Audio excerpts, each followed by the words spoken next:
Olá, senhores. Mais uma vez, sejam todos bem-vindos à videoaula de pintura, né?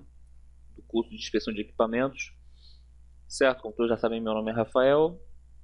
Na nossa primeira videoaula, né, que foi a que passou, nós vimos sobre os fundamentos das tintas, né, para que servem, os seus componentes e suas variações, né, suas adjacências.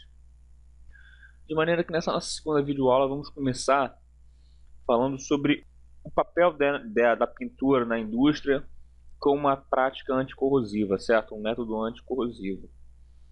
Então, sem mais delongas, acompanhem comigo a nossa videoaula, nossa apresentação. A pintura industrial como técnica de proteção anticorrosiva.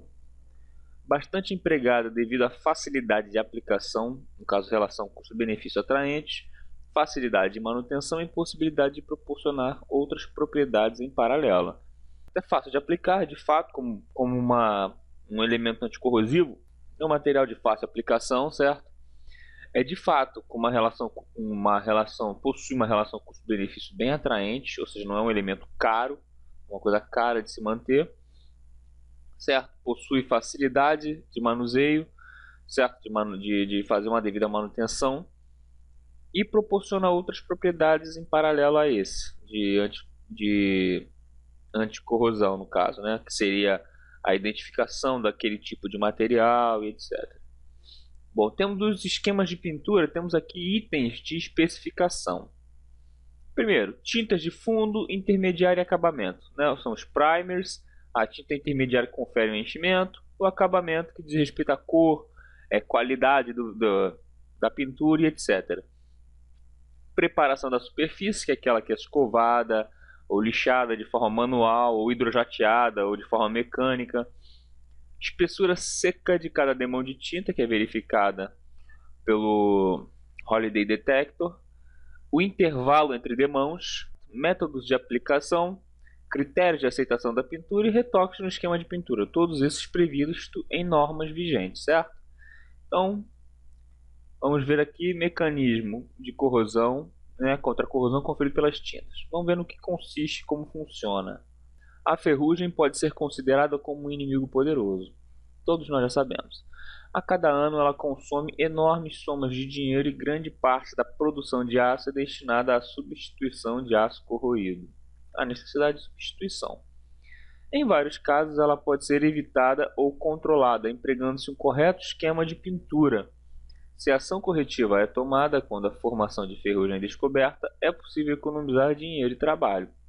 Ou seja, uma ação corretiva no momento certo, quando se detecta aquele ponto de corrosão, evita tanto com despesas maiores, né, bem como você aumenta aquele segmento de produtividade. Para a proteção contra a corrosão com tintas, 3 mecanismos principais são empregados. Quais são? Barreira, inibição e proteção catódicas. Vejamos um por um aqui de forma mais detalhada. Barreira consiste em interpor um revestimento protetor entre quem? Entre o substrato e o ambiente corrosivo, isolando-os, ou seja, isolando um do outro. O efeito de barreira é o conceito básico mais comum nos revestimentos anticorrosivos. Certo? Ele forma de fato uma barreira que isola o substrato e o ambiente corrosivo. De fato, isola mesmo. Revestimento por barreira são projetados para não serem afetados pelo acúmulo de umidade ou vapor dentro do revestimento até o seu ponto de absorção normal, ou seja, ele tem uma capacidade de resistir a agentes erosivos muito boa, certo?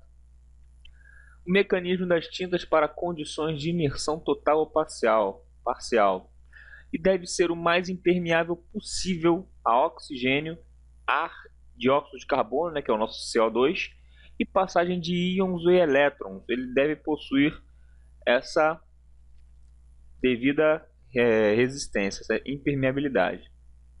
A aderência ao substrato deve ser excelente e as propriedades de molhabilidade do substrato devem ser suficientes para prevenir falhas na interface substrato-revestimento. Ou seja, a capacidade de molhabilidade, né, dessa barreira confere uma melhor absorção dela ao substrato, que, por consequência disso, confere uma melhor barreira, um melhor isolamento dela em relação ao ambiente externo.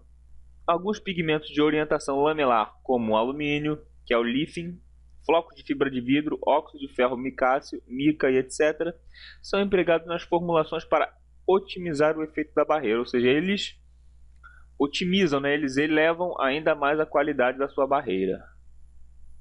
Temos aqui, ó, as influências dos pigmentos lamelares, ó. Temos aqui a nossa superfície, aqui é a camada de tinta, certo? Com esses aditivos lamelares de alumínio, né?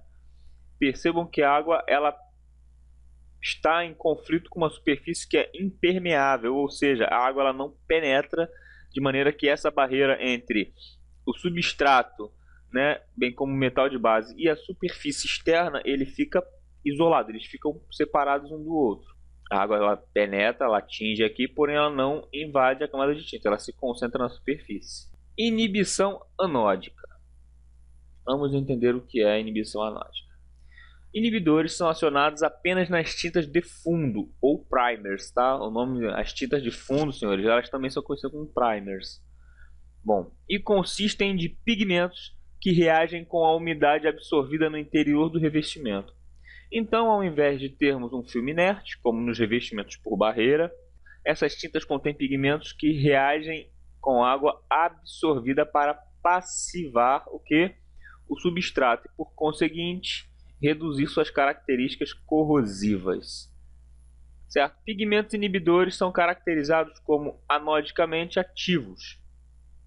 Isso significa que os pigmentos se ionizam em presença de água e reagem com a superfície metálica nas áreas anódicas. Isso mantém o quê? Essas áreas numa condição passiva ou inativa. Então ela não é um elemento que simplesmente está ali de forma inerte, formando uma barreira, como um muro. Ela não, ela em contato com a água, ela de forma ativa, ela confere uma reação química nas áreas anódicas.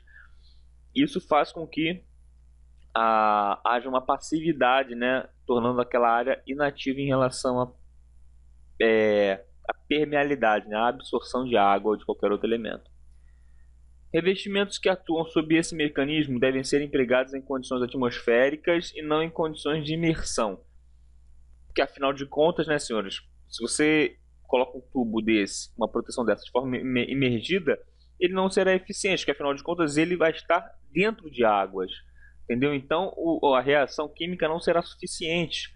Então por essa razão ele deve ser aplicado aonde? Em superfícies atmosféricas, certo?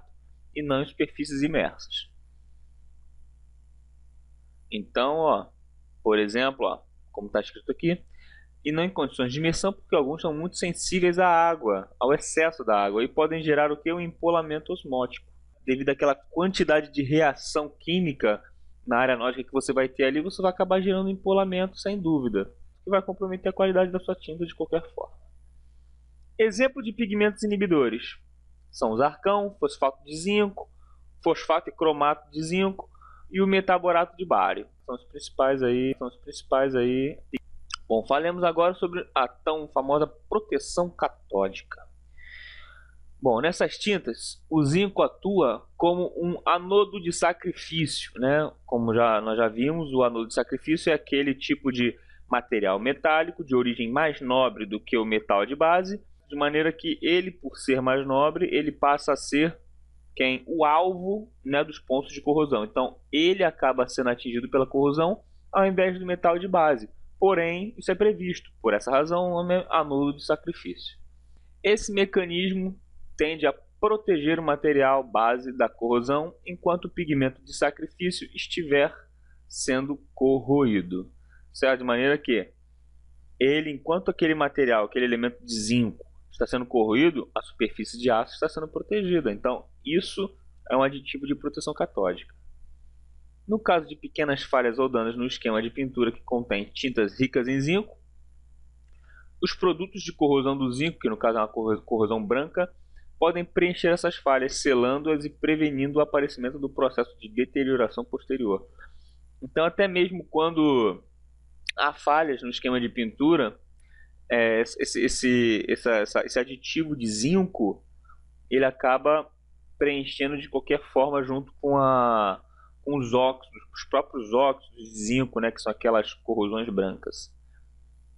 Tintas ricas em zinco podem ser usadas sozinha ou como primer, como eu já lhe disse, a tinta de fundo, né, sobre a qual as tintas de acabamento podem ser aplicadas. As tintas de silicatos de zinco são altamente aderentes, reagindo com o substrato para formar uma ligação química em adição à ligação física com a superfície do aço. Elas são qualidades desse aditivo, tornam as tintas de silicato de zinco altamente aderentes, certo? E reage com o substrato de maneira que essa ligação química forma uma boa parede protetora com a superfície do aço. A eficiência dessas tintas vai depender de vários parâmetros de formulação e aplicação. Os mais importantes são o teor de zinco metálico na película seca, espessura e preparação da superfície. Temos aqui, ó, nossa camada metálica. Essa aqui é uma camada de zinco inorgânica, que é a primeira camada, chamada de primer, como podem observar. Aqui a tinta intermediária e aqui a tinta de acabamento também à base de zinco, né? No caso, zinco orgânico. E essas três camadas aqui conferem aquela proteção catótica que foi supracitada. Como vocês podem observar aqui, o zinco ele pode ser aplicado diretamente como uma tinta de fundo, no caso, ou um primer, né? Vamos entrar agora no seguinte assunto: os tipos de tinta, né? Estamos falando sobre tipos de aditivo, falamos sobre funcionalidade da tinta, agora vamos saber sobre os tipos. Quais são os tipos de tinta, né? Pois bem, as tintas podem ser classificadas de várias maneiras, isso é, pelo tipo de resina, como eu já lhes disse na primeira videoaula, né? Pela função, se ela é de fundo, se ela é de acabamento, se ela é protetiva ou decorativa simplesmente. E vamos classificá-las também em função da secagem e mecanismo de cura. Bom, as tintas são constituídas de moléculas e a atração ou repulsão entre elas será decisiva para as propriedades físicas do material. Numa reação química, as moléculas são alteradas de alguma forma. Bom, os sólidos são liquefeitos quando misturados com materiais de moléculas menores, como, por exemplo, resinas dissolvidas em solvente. Então lembrem-se, senhores, que o solvente está ali para alterar o que? A consistência física, né, da sua tinta. Então você tem um particulado sólido, né, certo? E você, como a resina, sólido entre aspas, né, um particulado mais espesso, e você adiciona um solvente que está ali justamente para dissolver, ele acaba sendo misturado, né, alterando assim a sua forma física. Bom, os líquidos podem se tornar sólidos através de reações químicas, aumentando o tamanho das moléculas pela ligação entre moléculas menores de resinas quimicamente reativas. Certo? Durante a secagem, né, de um filme de tinta, reações físicas e químicas ocorrem e moléculas pequenas, como solventes e água, evaporam do filme. Certo? Por essa razão, aquilo que é líquido evapora e passa a se tornar componentes, né, que formam uma substância líquida, evaporam e passa a tornar o que? Aquilo sólido. Quais são os principais mecanismos de formação da película de tintas? Quais são? Secagem física, certo? Que é o processo de evaporação dos solventes, a oxidação e a polimerização. Vamos ver. Certo, a polimerização, aliás, é aquela que são quimicamente curadas, né? Curadas por formas químicas. Nesse tipo de mecanismo, no caso de secagem física, podem ser inseridos dois tipos de tintas: as baseadas em solventes orgânicos e as de base aquosa. Então você já percebeu que tem tintas à base de solvente e tem tintas à base de água normal. Esses tipos de tinta não requerem reação química para a formação do filme, apenas a evaporação de solventes é necessária. Certo? Então, e tem por base o que? Resinas prontas para uso, que consistem principalmente de quê? De grandes moléculas formadas em cadeias. E essas moléculas das resinas são tão grandes que a atração entre elas é suficiente para formar um filme forte, sem reação química posterior. Então elas por si só são suficientes para se atraírem e juntas, unidas, formarem um filme resistente o suficiente. Bom, normalmente grandes quantidades de solventes são necessárias para manter as moléculas de polímero líquidas e produzir uma tinta com viscosidade adequada para aplicação. Ou seja, como são moléculas maiores, mais sólidas, é necessário uma quantidade maior de solvente para que haja o quê? O ajuste da viscosidade, a dissolução.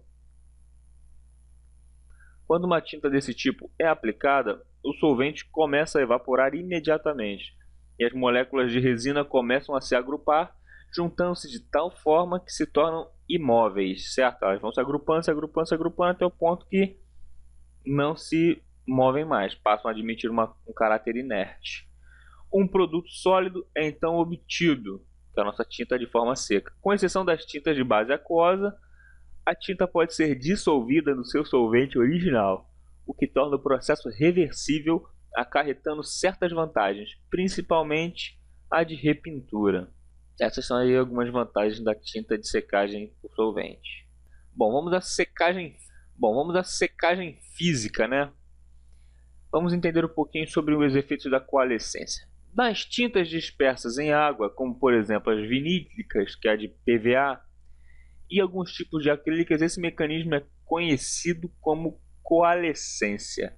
Então vamos ver o que é coalescência. Algumas resinas que formam película por cura química, como os epóxis e os poliuretanos, também podem ser dispersas em água, havendo, por conseguinte, a formação de uma película, uma combinação desses mecanismos. Então nada mais que isso, o limite de coalescência, né? Aquela propriedade que você tem de dissolver uma resina em água, certo? Por isso que acontece geralmente em tintas vinílicas, né, de PVA à base de água, de maneira que você dispersa aquilo em água, certo?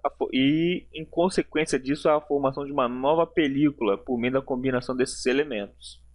Isso é coalescência. Em virtude do crescimento da conscientização para problemas de proteção ambiental, redução de solventes nas tintas, é crescente a utilização das tintas de base aquosa, justamente por dispensar a propriedade química do solvente, por assim dizer. A indústria automobilística vem substituindo gradativamente as tintas à base de solventes orgânicos. Na área industrial, muitos estudos têm sido conduzidos no sentido de se obter tintas de base aquosa com desempenhos semelhantes às de base solvente tradicionalmente usadas. Então, o que dá para entender? Que a tinta base de solvente, ela possui inúmeras vantagens, certo? Porém, com o aumento do compromisso, né, social com o meio ambiente das indústrias, né, por parte das indústrias, eles estão tentando fazer uma conciliação da qualidade do solvente com o fator preservativo, por assim dizer, da tinta base de água. Então eles estão aí formulando um esquema de equilíbrio na qual uma tinta só vai atender a esses dois requisitos, que é a da qualidade. Isso aqui é a evaporação de solventes, como funciona, certo? Esses elementos vermelhos são as tintas propriamente ditas, os solventes estão aqui, ó, evaporando, e à medida que o solvente vai evaporando, as moléculas dos pigmentos vão se unindo, ó, cada vez mais e mais, tornando-se o que? A superfície com uma coloração mais evidente. E, por fim, quando todo o solvente praticamente já foi evaporado, as moléculas dos pigmentos já estão bastante unidas de maneira que a superfície metálica já está totalmente uniformemente pintada. Certo? Essa aqui, ó, é a coalescência. Como é que funciona no caso da secagem por base com tintas à base de água, né, e vinílicas, pelo limite de coalescência? Nós temos aqui a superfície, certo? A água, no sentido na água evaporando. Esses aqui são as moléculas, né, as gotas de tinta, de pigmento dispersas na superfície ainda. E à medida que vai havendo a evaporação, elas vão se unindo também, ó, formando cada vez mais um filme homogêneo, né, da cor pigmental que foi prevista. E por fim, quando quase toda a água evaporou, olha como fica o esquema, totalmente pintado, certo? As moléculas de tinta se espalharam por toda a superfície. Bom, senhores, no mais, ficamos por aqui. Espero que essa nossa segunda videoaula tenha sido bem fixada na mente dos senhores. No mais, fiquem todos com Deus. Até a próxima videoaula. Tchau, tchau.